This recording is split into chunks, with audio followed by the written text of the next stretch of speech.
So when you have all of these massive scenes, Boston Massacre, Boston Tea Party, Bunker Hill, Lexington Concord, it really is a combination of a lot of people to make one of those scenes work.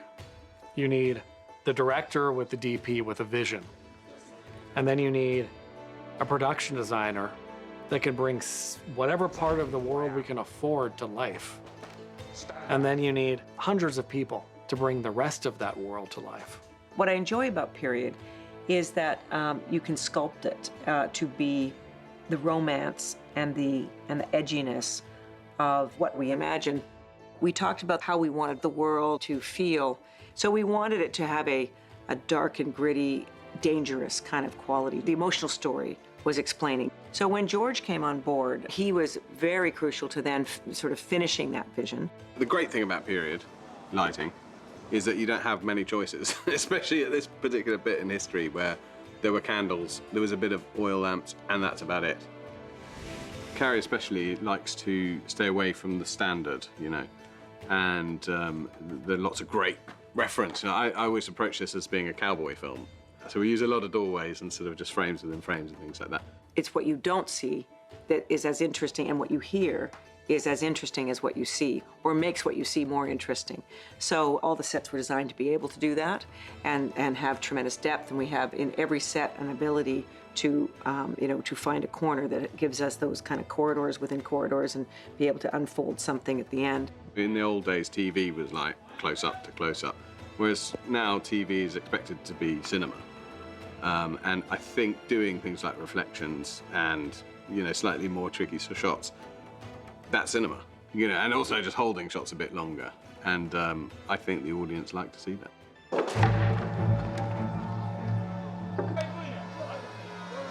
We spared no expense in terms of this production. Everything had to be created from scratch because we're shooting here in Romania. We built everything, including Boston. When you build a set this size, if you were an architect, it would take you years to come from conceptual design and to build something. In 14 weeks, we had this set standing and dressed in. Livable, almost. And interior sets, too. I mean, there's 3 interior sets within the exterior, so we could tie them all together, so we weren't always going into the studio and back outside, so. There was nothing here. It was mud before all this arrived. So there have been a lot of people who worked very hard to make this extraordinary set. The detail is amazing. The brick looks completely real. The cobblestone streets, the painting, the doorways, the aged look. This is my first day on this set, and it's like they've built a whole village out of wood and bricks. We get to really feel the set and see it as it would have looked on a day in the 1770s. There are no photographs of this period, so we took a lot from paintings and etchings and, you know, from, I guess, a certain amount from our own imagination. I have to make sure that every single object that I bring to the show is correct for the context. It's tricky because I deal in probably, you know, tens of thousands of items that I have to specifically look at and be sure are correct. You arrive right at home because you have things to look at, you have things to play with, you have literally things to sit in.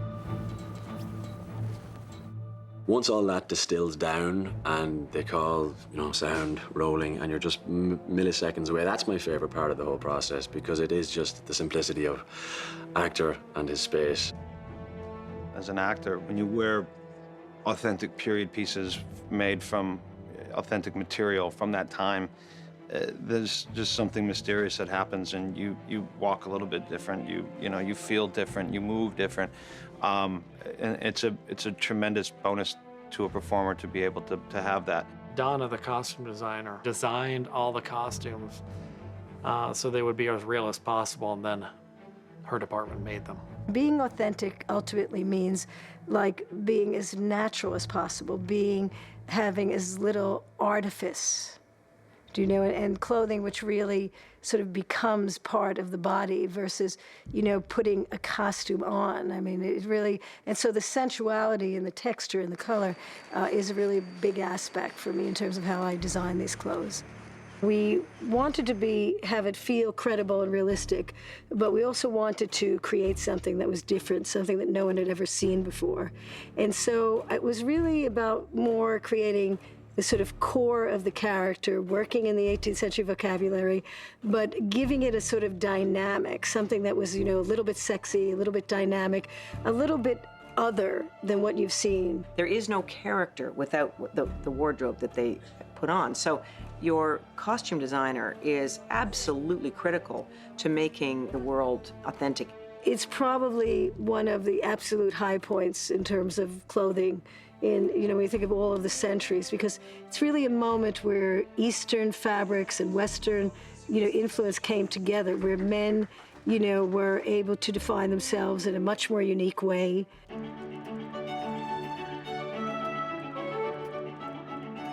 The scene where I'm getting dressed was something that was added later on. When a gentleman got dressed at the time, it was quite a thing. It was a ceremony. It was a gorgeous thing where wigs were powdered, makeup was applied, and you were literally dressed. I mean, don't people say going out, one of the best parts of it is getting ready? And that was that was the case then with gentlemen of the time. There was really an individualism and an exoticism that really is a part of this period that has always made it one of the most exciting periods for me to work with, actually. What I've loved about the production designer and costume designer and the hair and makeup and all these departments is how much they want this to feel authentic. They've done so much research themselves to make sure that this was as close to the real world at that time as it could be. When you start something like this, it's very foreign in the beginning to see all this stuff, and then by the end you feel really immersed in the world, and that's because there's phenomenal work being done, and it with a lot of attention paid to detail, and it's that extra little detail that makes or breaks it, I think.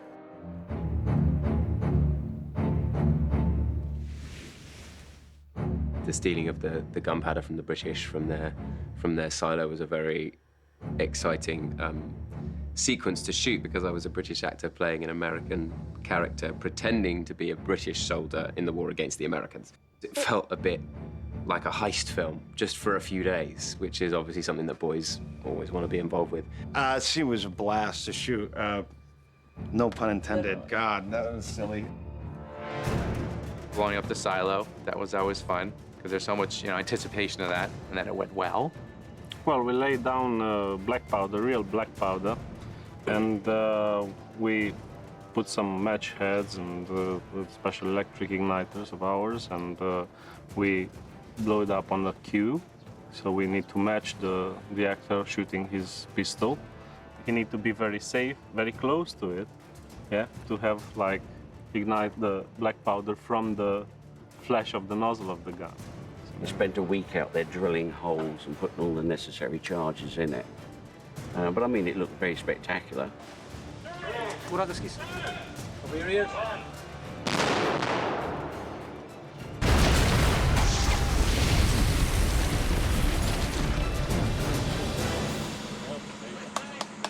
It's been brilliant working with so many different cultures. The lady that does my hair is Serbian, and in the makeup shop we've got Catalan guy, Italians, there's Romanians on set, American, British, Kiwi. We've really made the most of that. We literally shot 3 films during the course of this, and we've really become kind of a family out here for our summer in Bucharest.